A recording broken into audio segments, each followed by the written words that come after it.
100 years separates their reigns. Different eras, different societies, almost different worlds. Two women, Elizabeth and Victoria. Two queens who have steered their course through periods of extraordinary change. In the British monarchy's 1,000-year history, their like has rarely been seen. Their longevity is unrivaled. On the 9th of September, Queen Elizabeth II will become the longest reigning monarch in British history. She will break the record set by her great-great-grandmother, Queen Victoria, who was on the throne for 63 years and 7 months. Yet they became monarchs unexpectedly at a young age. Neither Queen Victoria nor Queen Elizabeth were born to be queen, and indeed, there was no great expectation that either of them would be. I think certainly we'll look back and say there's been the biggest changes in society under these two female monarchs. I think history will look back on them both and compare them because it's really so incredibly unique. And both of them symbolize their country, and that's what's so wonderful about monarchy. It is a symbol above politics. But what does it take to be a monarch who defines an era? One who has the power to capture the hearts and minds of people at home and abroad. She's just brilliant. At her age, to be still doing things like this, it is just fantastic. I never really got this whole Queen thing, to be honest. I really didn't. But I've got it now, and I just... Okay, sorry, I posted on Facebook that I've fallen in love with the Queen. As the Queen reaches this milestone, we look at the long reigns of two extraordinary women and ask how they've managed to provide such enduring stability in an ever-changing world.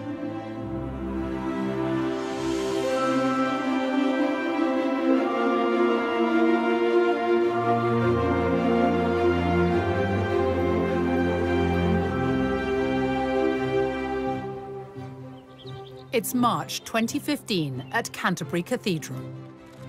And here she is, Elizabeth II, the face of the modern monarchy. She's here to unveil statues of herself and her husband, Prince Philip. Immortalised in stone next to Queen Victoria and Prince Albert, in this, the year Elizabeth becomes the longest reigning monarch. Nobody expected that.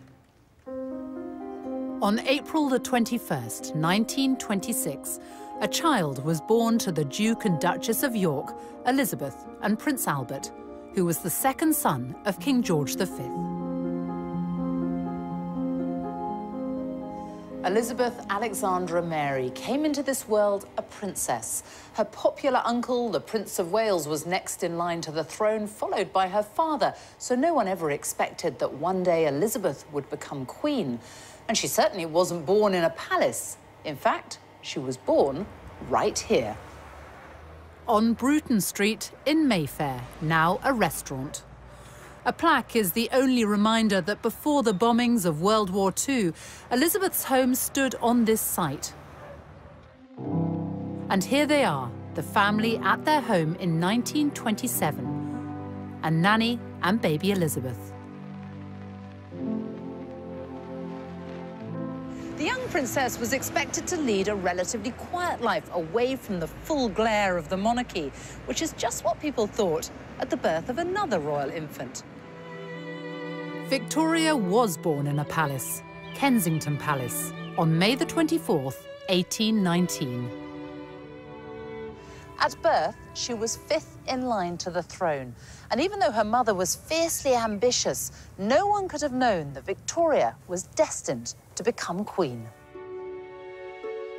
She too was raised quietly, away from court, under the care of her strong-willed German mother, Victoria Maria Louisa, the Duchess of Kent.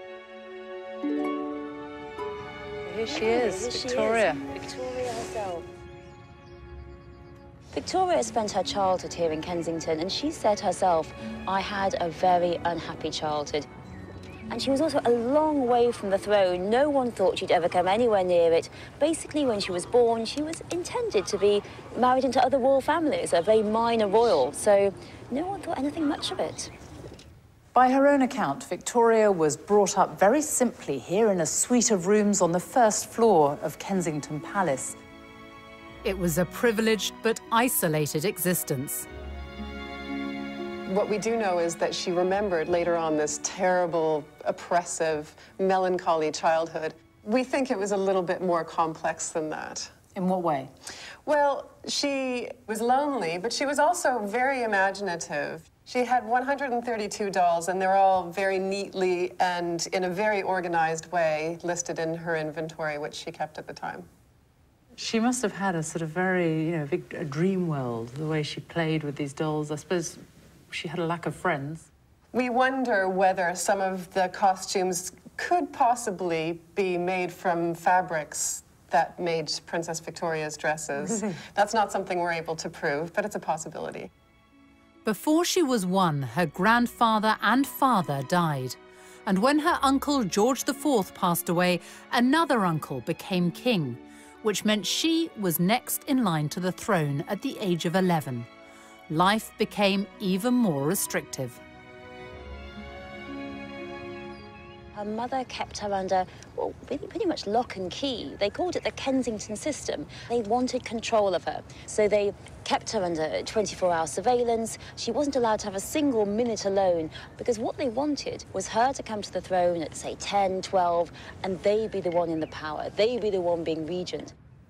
She was sheltered and protected, and she even shared a bedroom with her mother until the day she became queen at the age of 18.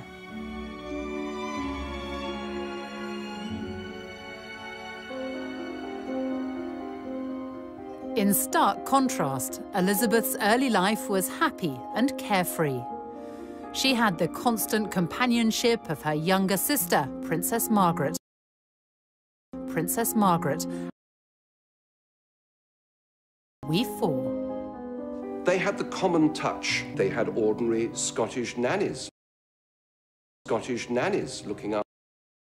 Boba MacDonald taught her how to iron the wrapping paper of her presents and put it away in a drawer so that she could reuse it.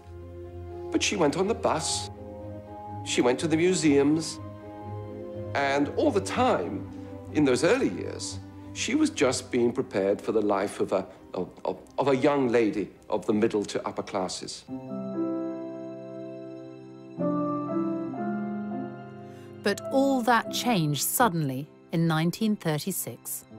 It was the year of the Three Kings. In January, King George V, Elizabeth's grandfather, died. Her uncle took the throne as King Edward VIII, but his reign lasted just 325 days. He abdicated in order to marry the twice-divorced American Wallis Simpson. By December that year, Elizabeth's father was king. Elizabeth moved here to Buckingham Palace with her family at the age of just 10. Her father was now king, and it must have been a huge change for the young princess, who until then had been raised in a more modest family home, albeit in Mayfair. It was 1937, exactly 100 years after Queen Victoria had arrived here at the age of 18. Victoria left Kensington Palace just weeks after becoming queen. Her first requests were for time alone at last away from her mother and a bedroom of her own. She got much more than that. Victoria became the first monarch to make Buckingham Palace her official residence. Over the years, she transformed the place, and visitors to this day are still met by the paintings of her nearest and dearest. How much did Queen Victoria change Buckingham Palace, and why? Well, I think she wanted to make it a centre of court life, and court life, I think, of a very different sort. I mean, the thing about the monarchy in the middle of the Victorian period was that it became respectable for the first time. And really, this was a palace which was going to house a court which was the epitome of the kind of new morality of the family and of society. Elizabeth has transformed this palace in another way. In 1962, she opened the Queen's Gallery to give the paying public access to the royal art collection. In 1993, she opened the doors even wider. Tens of thousands now take the chance to wander through the staterooms, with ticket and gift shop sales going towards the upkeep of the artworks.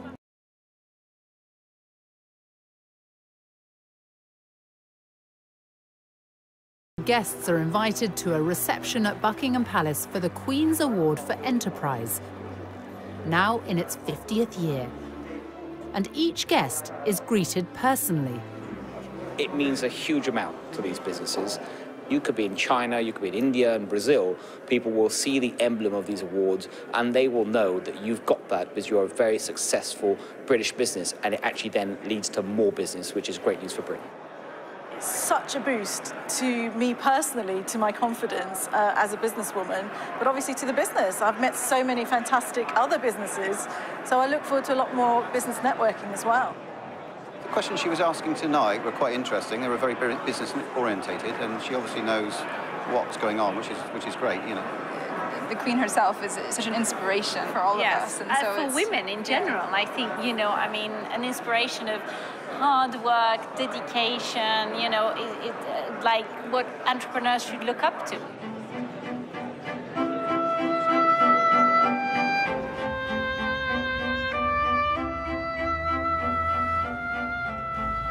Buckingham Palace, it's such an iconic building. It's hard to imagine that it hasn't always looked like this.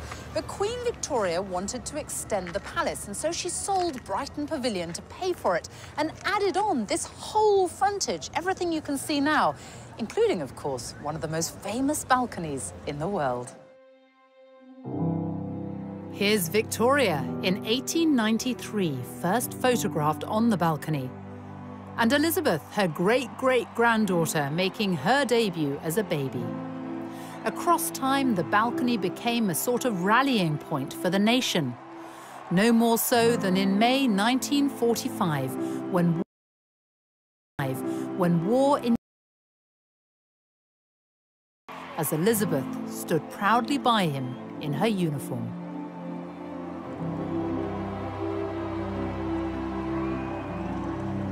Growing up during World War II shaped the future Queen. In 1940, she was the teenager who gave this radio broadcast for children forced to evacuate their homes.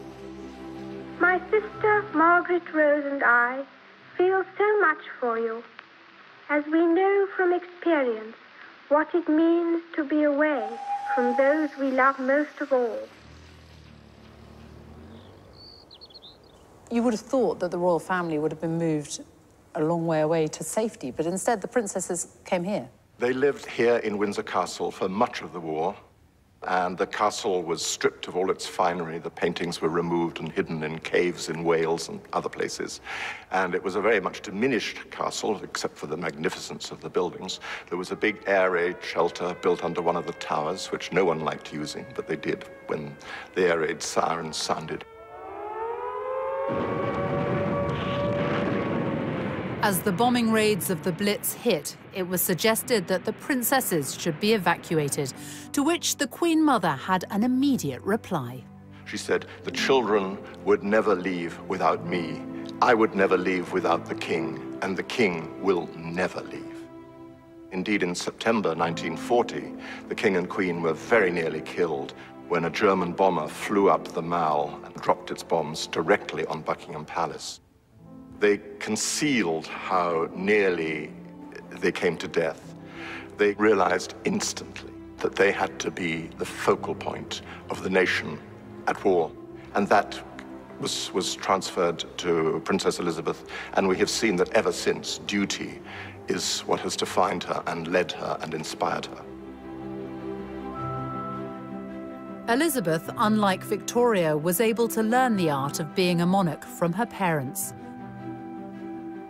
But both entered public life in the same way and in the same place, each showing their commitment to the armed forces.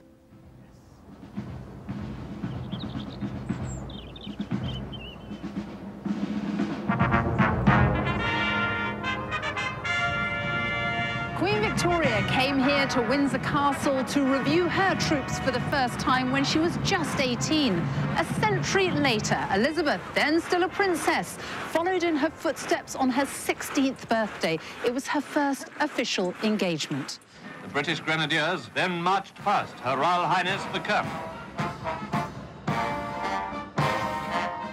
She's back. It's April 2015. Now 89, the Queen is presenting new colours to the 1st Battalion, the Welsh Guards.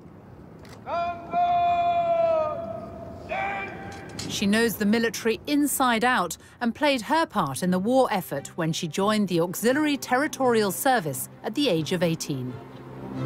One of the things she did was to learn how to strip down a truck. And there are famous pictures of her doing so. And she worked with other people who had been called up who were serving from all walks of life. And I think that was her first proper introduction to life outside of the family.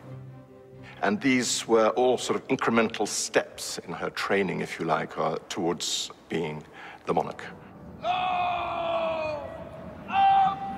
Her Majesty the Queen knows absolutely everything that's happening in the ceremonial state occasion. But she knows that I'm there to just make sure those people that don't know are led and guided so that they can give the best performance. I'm inspired by her, an absolutely wonderful lady. I mean, the Queen is what we fight for and fight under for the country, and she's sort of the head of the army and our regiment, so it's extremely special for the boys.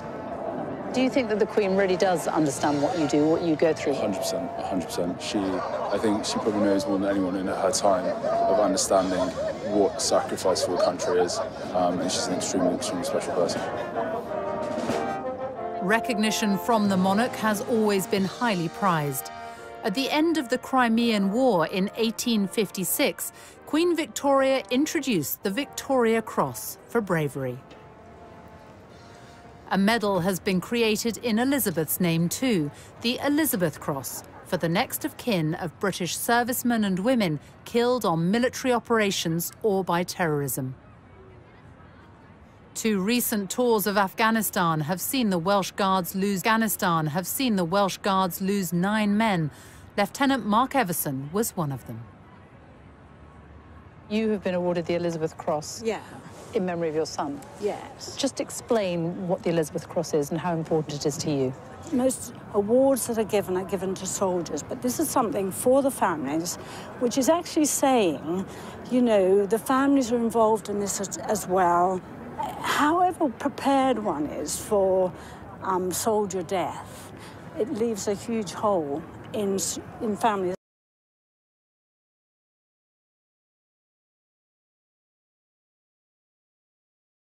This memory, this little cross signifies that, really. Elizabeth is the daughter, mother and wife of military men. By her side today, as he has been for every step of her reign, is Prince Philip, the Duke of Edinburgh.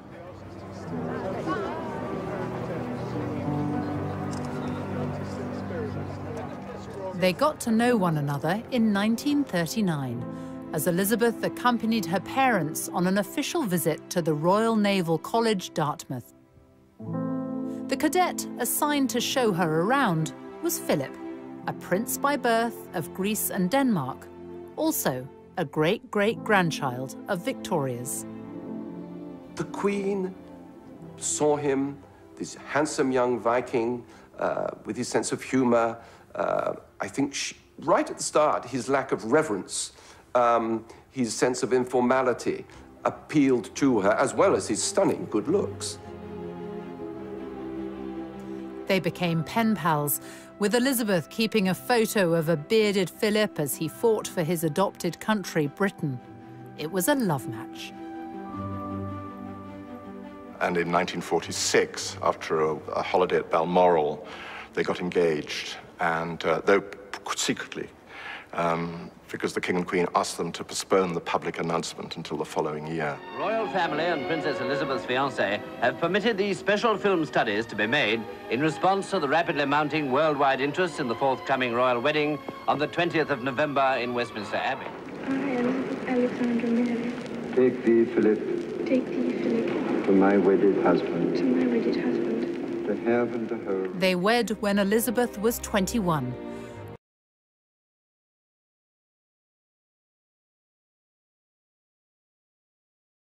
And that of any other British sovereign. It's a cornerstone of Elizabeth's reign. As she's said in several tributes to him, he is the rock on which her work as a monarch has been based. He has quite simply been my strength and stay all these years. And I and his whole family, and this and many other countries, owe him a debt greater than he would ever claim, or we shall ever know. Queen Victoria had her rock too. For Victoria and now Elizabeth, a vital thread through their lives has been the love and support of their husbands. Both married European princes, both met their husbands-to-be when they were very young and then got to know them slowly through letters. He also looked like a film star. I mean, there's something very romantic in the fact that both Prince Albert and Prince Philip were both sort of gorgeous to look at. You know, that builds up the whole fairy tale. Victoria was 16 when she met Prince Albert of Saxe-Coburg and Gotha. He was her first cousin from Germany. It was determined, more or less, from childhood onwards, that Victoria would marry one of those Coburg children. There were some other candidates for her to marry, but that was the obvious one. And it was her great luck that she fell in love with him, besottedly. It was a real love affair and love match from the beginning. They kept in touch by letters, and she described him as so sensible, so kind, and so good, and so amiable too. She really hadn't had a chance to have anyone to love. She and her mother had been at loggerheads. She had no sister, no friend, no father. So she'd been a very lonely child, and all this passion had really pent up inside her. Obviously, Victoria's wedding to Albert on a grisly February day is essentially a private service. Victoria herself said that she noted every detail. Indeed, she does appear to have noted every detail in her journal afterwards. I think for Victoria, it was a wonderful day in every way. The couple were married in 1840. Victoria was already queen, so she had to propose to him. They went on to have 9 children. Albert brought an experience of the world Victoria had never known. He developed a strong interest in arts and culture and built the Italian Gardens in Kensington as a testimony of his love for her. She rejoiced in her marriage to Albert, and it had for her a significance only rivaled by her coronation day. Victoria's coronation came after the death of her uncle, William IV. It's one of the quirks of the hereditary system that one is expected both to mourn and rejoice at the same time. Mourn the death of one sovereign, rejoice in the accession of the next. I think in 1837 there is a definite imbalance. There is notably more rejoicing than mourning.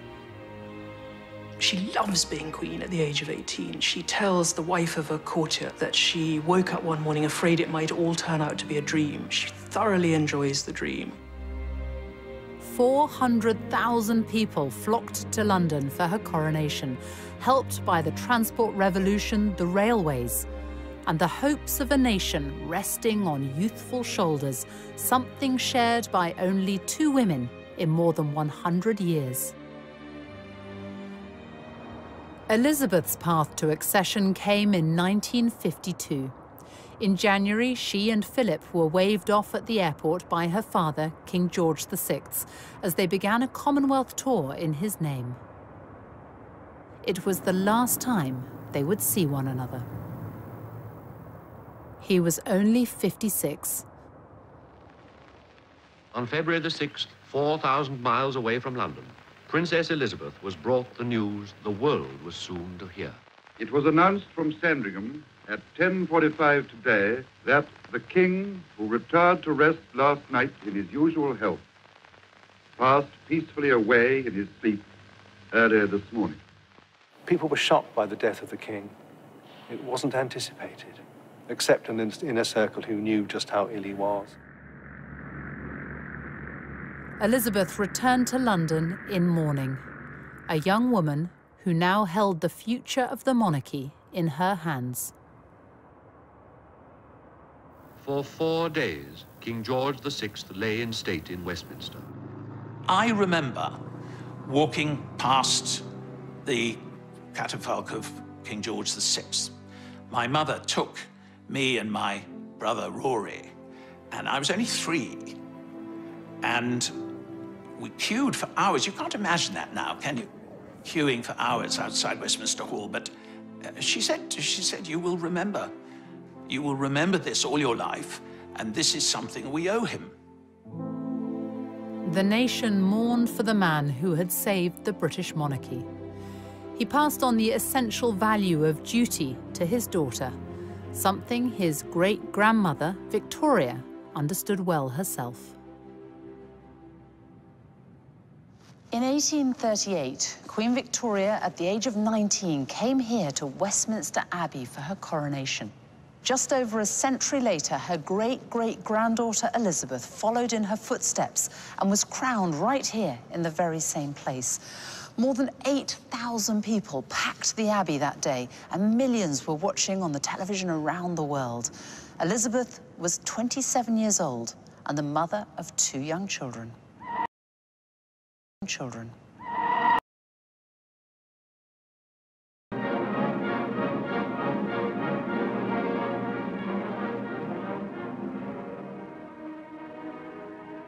How was Elizabeth received at the coronation?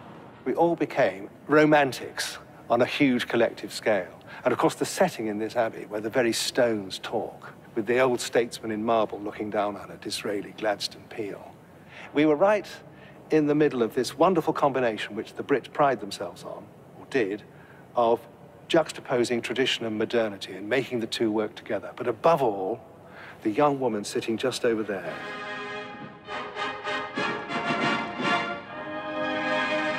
Seared across the Velcro of memory, and it's a very dazzling searing because post-war London was very drab.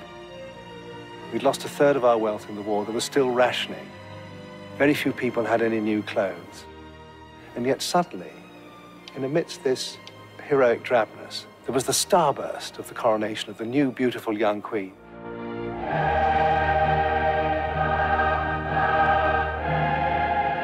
I remember it. I was on Victoria Embankment, and it was a kind of magic moment when the great golden coach went by.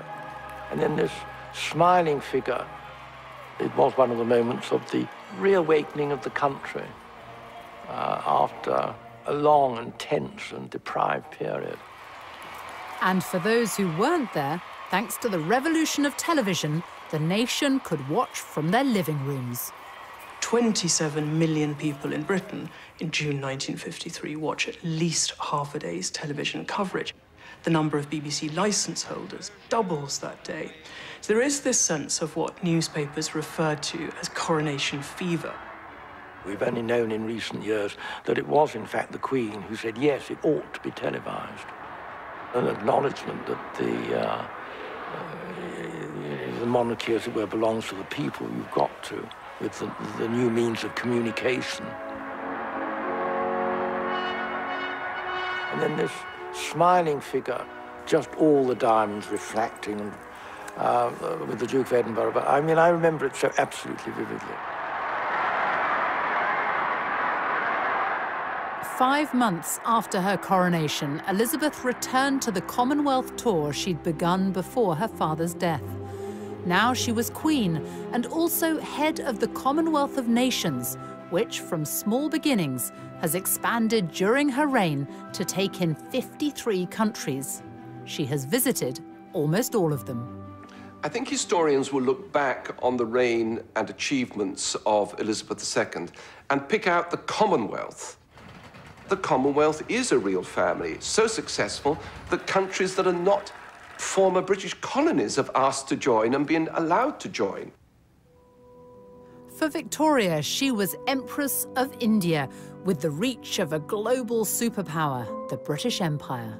Not that she saw much of it. Britain did rule half the world and it stretched everywhere from Canada to Australia and included great tracts of Asia and Africa. And it's true that Queen Victoria didn't visit any of these places. She was very much in touch and thinking about them a lot. She became besotted with India and Indian culture in her later years. She taught herself Hindustani, and she could speak a little bit of Urdu. She would have loved to go to India, but they didn't let her. So in her mind and her spirit, she travelled, completely unlike Queen Elizabeth, who actually travels. Queen Elizabeth II has crisscrossed the globe for more than 60 years. Here and abroad, she has shaken the hands of history. It's June 2015, and once again, the red carpet is laid out on foreign soil. This is Berlin's take. But that will not faze the most well-travelled monarch in history. The Queen first came to Germany on a state visit in 1965. It was a country still divided by Cold War communism. Her visit was a gesture of solidarity and a step towards normalizing relations with Germany in the decades after World War II. People still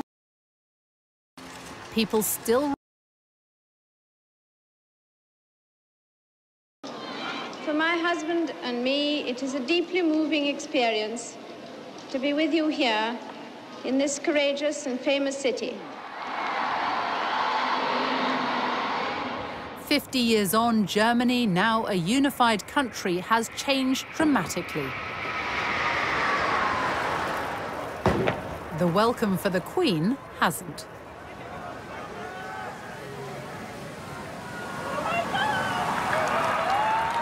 Wherever the Queen goes, she brings with her a sense of occasion, and there's been real excitement here in Germany in the run-up to this visit. She's on every front page today, and the papers are full of what to do, what to wear if you meet her. And German television has been running British-themed programmes. And that's the thing about the Queen. Wherever she goes, she brings with her an indefinable something that no one else can. The Queen is our big differentiator in the eyes of many of our foreign partners and friends. They deal with other governments, they deal with other heads of state, but the Queen is something completely unique. And you see that in the reaction of the crowds lining the streets.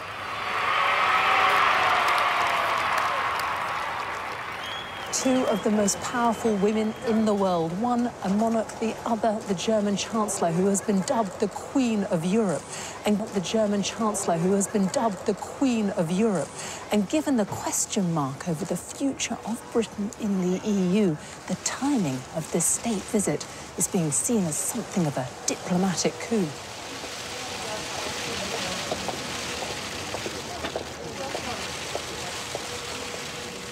I think for many people, for many different reasons, this is a very important visit, a very important moment, and it brings Britain and Germany closer together at a time which is, for us, actually very important for there to be good and close relationships. As a constitutional monarch, the Queen must remain politically neutral. Hers is more of a personal power. Arriving at the state banquet, she is wearing Queen Victoria's rubies as she delivers words echoing a lifetime of experience. We know that division in Europe is dangerous and that we must guard against it in the West as well as in the east of our continent. That remains a common endeavour. Flying the flag for the United Kingdom at the British ambassador's residence in Berlin. Every year, a garden party is held to honour the Queen, but this is the first time she and the Duke of Edinburgh have actually been able to attend. The interest in Germany in the Queen is already big. People have been thinking about the institution of the monarchy and about the overall relationship between Germany and the United Kingdom. In diplomatic speak, we'd call it soft power. It's what the Queen stands for. It's the values that she embodies, and that has deep impact. There's all those disputes we do have at the moment in Europe about Britain and Europe and the rest of the world. So it's important that we do have this unifying personality. She's there and she stands for something and a value that is not changing. And so it's like an authority. You know, all the emotions here at this garden party that show that there's a very strong belief in Germany that please stay in the EU, we need you. Very smiley and talkative, actually. Yeah, and I never really got this whole Queen thing, to be honest. I really didn't. But I've got it now, and I just... Okay, sorry, I posted on Facebook that I've fallen in love with the Queen.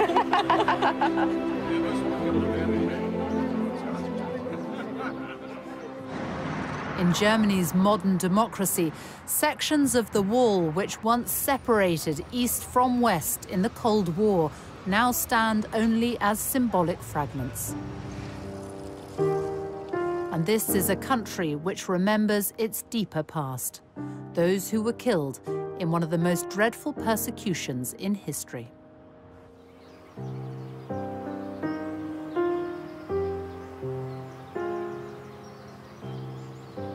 70 years ago, British forces liberated this camp, and they discovered, much to their horror, that on this very soil, tens of thousands of people had died in a most horrific fashion. It was liberated by World War II Allied troops in April 1945. 70 years later, it is the Queen's request that she and the Duke of Edinburgh end their German state visit by paying their respects at the site of the Bergen-Belsen concentration camp. And for some, the memories are very personal. To me, it was just one huge horror story. How any human beings could treat other human beings in this way. Just incredible. I don't think there was a sort of screaming of joy because everybody thought we must be dreaming. We hear an English voice. That wasn't what we were preparing us for. We were preparing us to die.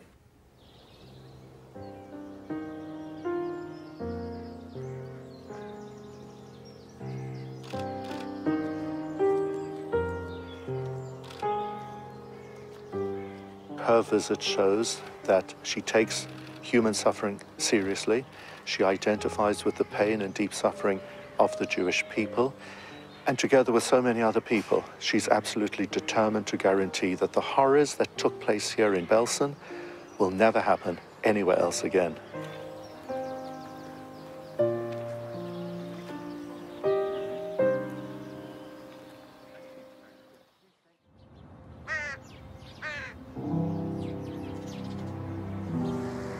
In Britain, religion and the monarchy are forever intertwined. Since King Henry VIII famously separated the English Church from Rome, every monarch has become defender of the faith and head of the Church of England. Victoria, she was devout, outspoken on church matters. She even wrote about her views on sermons in her diaries. I think that sincerity of faith is something that Queen Victoria shares with Elizabeth II. I feel absolutely sure that both women, in what is unquestionably a very lonely position, have felt upheld at moments, many moments possibly in their reign, by a very strong Christian faith. Many have found the practice of quiet personal reflection surprisingly rewarding, even discovering greater spiritual depth to their lives. In her Christmas broadcasts, she talks often about how the teachings of Christ are what inform and inspire her.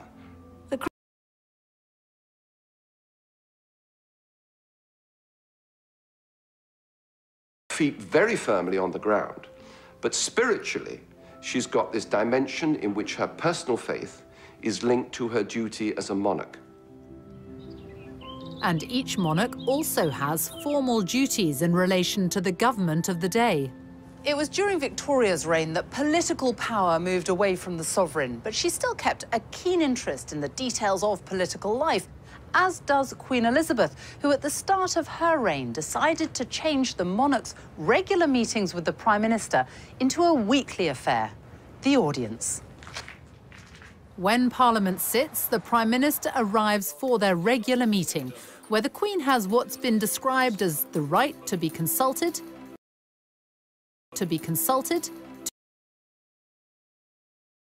the course of 12 British Prime Ministers.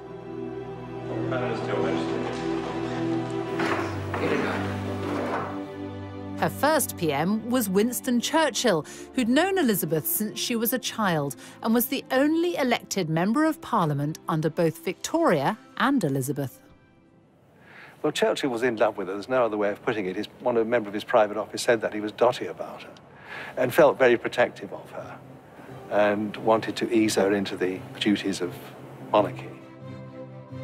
And she receives the red boxes daily, containing cabinet and foreign and Commonwealth papers. She's been terribly well informed. When you think about it, the first weekly intelligence summary she got from the Joint Intelligence Committee in February 1952 would have had at least a section on it, I'm sure, of Stalin's capabilities and military intentions. Can you imagine it? The long reigns of Elizabeth and Victoria mean they have had to steer their way through periods of extraordinary change. Queen Victoria's reign saw the Industrial Revolution, economic progress, and the growth of the British Empire. Scores of grand buildings went up during the Victorian age, many of which are still with us today, like this one, the Victoria and Albert Museum. It houses one of the largest collections of decorative art and design in the world.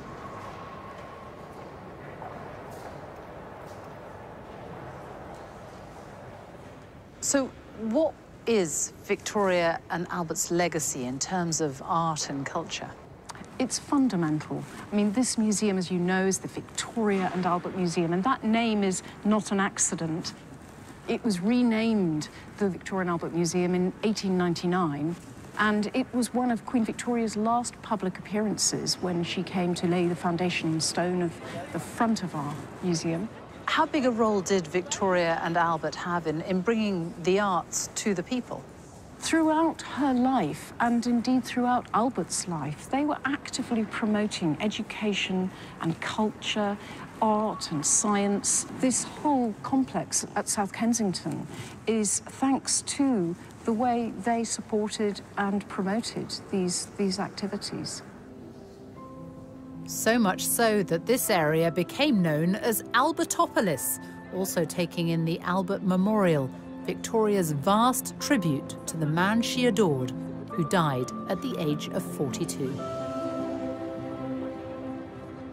The great expansion seen in the Victorian age has not been repeated during Elizabeth's reign. Instead, there have been huge leaps in science, technology, medicine, even space travel, and far greater freedom and tolerance. In an age of rapid innovation and cultural change, the Queen recognises pioneers from every field. At Windsor Castle, she has a gathering of the holders of the Order of Merit. It's a celebration of the elite from music, art, medicine, astronomy, architecture, theatre.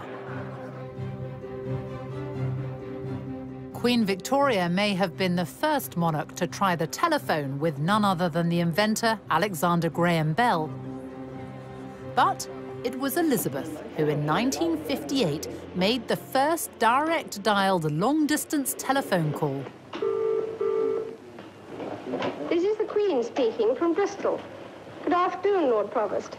Good afternoon, Your Majesty.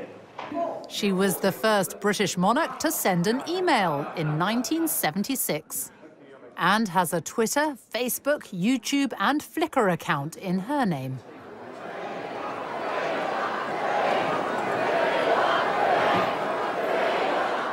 In the monarchy's 1,000-year history, only 2 British sovereigns have marked their silver, golden and diamond jubilees. Victoria and Elizabeth. To mark her 60 years on the throne, Elizabeth chose to be photographed in front of the Queen Victoria Memorial with the diamonds worn by Victoria more than a century earlier. And if a Jubilee celebration is a test of popularity, it's one the Queen easily passed. Hundreds of thousands turned out to celebrate. Her speech that year seemed to recognise her unique place in the world. I have been privileged to witness some of that history, and with the support of my family, rededicate myself to the service of our great country and its people, now and in the years to come. Pepper! Pepper! Pepper!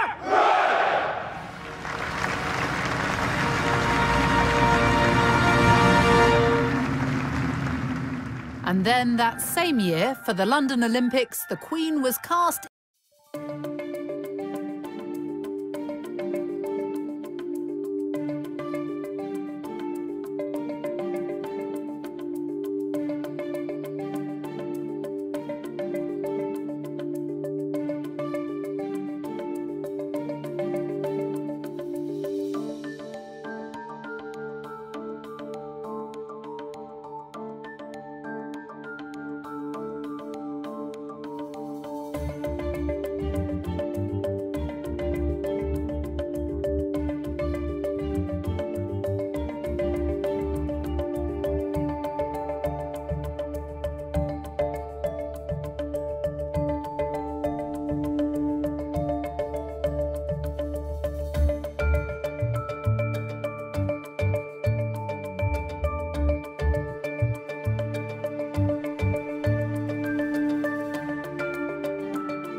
long reign can bring challenges.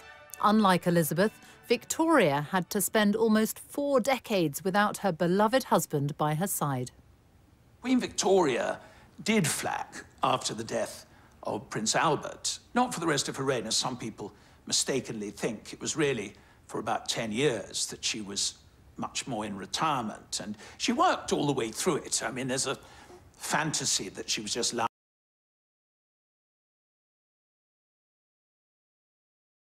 years. The politicians constantly feared, because she was so reclusive and shy and didn't like waving from balconies and didn't wear crowns, that somehow or another she was out of touch. And in a very mysterious way, she wasn't. In June 1897, Queen Victoria was persuaded to make an effort for her Diamond Jubilee. She was captured in this rare footage, and she had an empire to call upon. London had never seen anything like it. The Bengal Lancers, people from all over the world, African warriors, parading through the streets with all their wonderful costumes and uniform.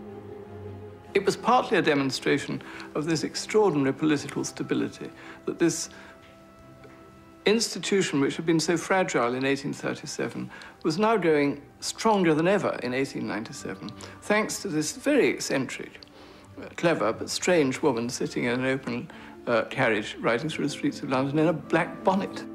The whole place was alive with excitement. Both Victoria and then Elizabeth came here to St. Paul's Cathedral to mark their Diamond Jubilees. For Victoria, who by then was 78, it was a rare public appearance. She was still mourning Albert decades after his death. And she was frail, too frail to climb these stairs and go inside. So instead, when her carriage drew up here in front of jubilant crowds, she remained in it, and the whole service came out to her.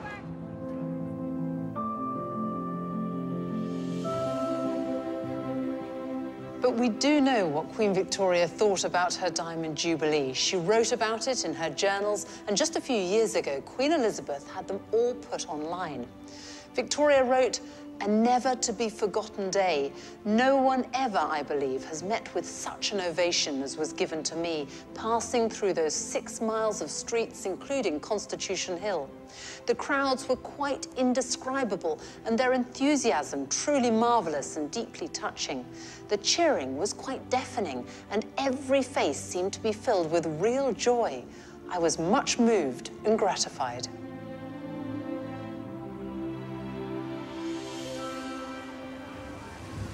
As well as being visible, the monarch must connect with every part of the United Kingdom.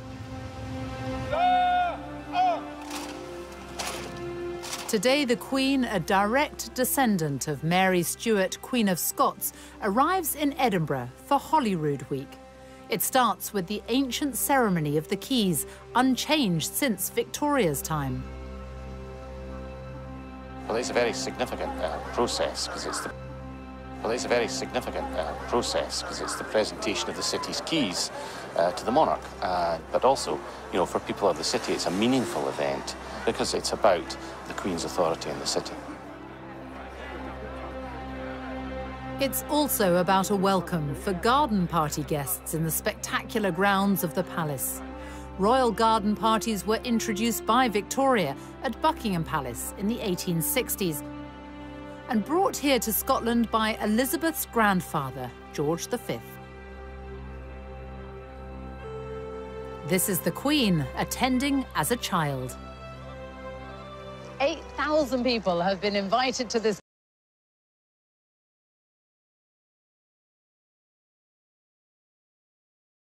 and heritage.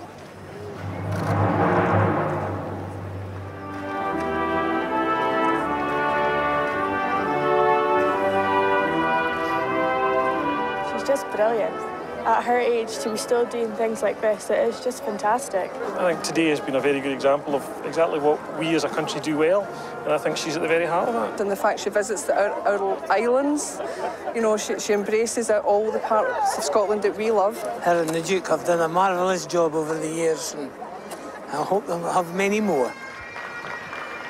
What over the 6 decades of her reign has been done is the knitting together, I think, of an extraordinarily ever richer tapestry of Scottish life. My lot are part of the older threads, but every year through this great gathering, new, fresh threads are added. The Queen has deep personal connections to Scotland. Her mother grew up here. Her sister, Princess Margaret, was born here. In fact, she was the first royal baby to be born in Scotland for more than 300 years. And since she was a child, Scotland is where the Queen has always come on her family holidays. During late summer and autumn, the Queen still enjoys her longest spell of privacy in the place she's visited since childhood.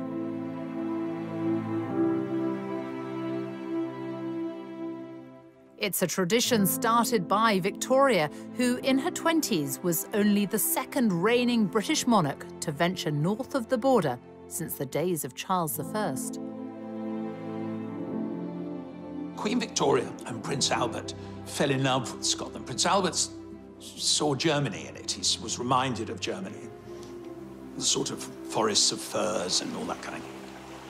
Queen Victoria was privy to a kind of ordinary life up there that was more difficult in Windsor or in London. Victoria did deer stalking and watercolours and long walks in the heather and getting rained upon and all that. I think there's something about its sort of vastness when you get up into the Highlands, and that sense of being far away in this kind of mountain kingdom. Victoria and Albert bought land here which they developed, building the magnificent Balmoral Castle. Balmoral was very carefully chosen up on a bluff with the forest quite far back and the water very much below and so on. And it became their own place. You know, it wasn't a house of the British monarchy. It was the house of Victoria and Albert. And that meant a great deal to her. The home lovingly designed by Albert for Victoria now belongs to Elizabeth. A private residence, but no longer just a royal idyll. For 18 weeks of the year, it's open to the paying public. As she grew older, Victoria spent much of her life at Balmoral. She was here on Wednesday, the 23rd of September, 1896, the day she overtook her grandfather, King George III's record. She wrote, "Today is the day on which I have reigned longer by a day than any English sovereign." Just days after Victoria had become the longest reigning monarch, she was pictured right here beneath the terrace at Balmoral. It was a very special moment, and that's because it was the first time that Victoria had ever been captured on film.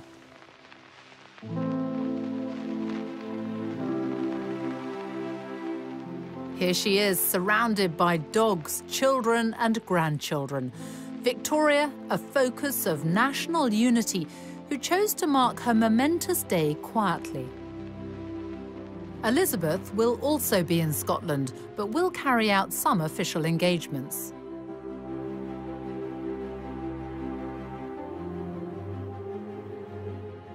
This is where Queen Victoria was on the day that she became the longest reigning monarch in British history. And this is also where her great-great-granddaughter, Queen Elizabeth, will be when she passes that record on the evening of Wednesday, September the 9th. She will have been on the throne for 23,226 days. There'll be no fuss, no grand celebration. It's business as usual, we're told. But all the same, it is a remarkable achievement and something none of us will ever again see in our lifetime.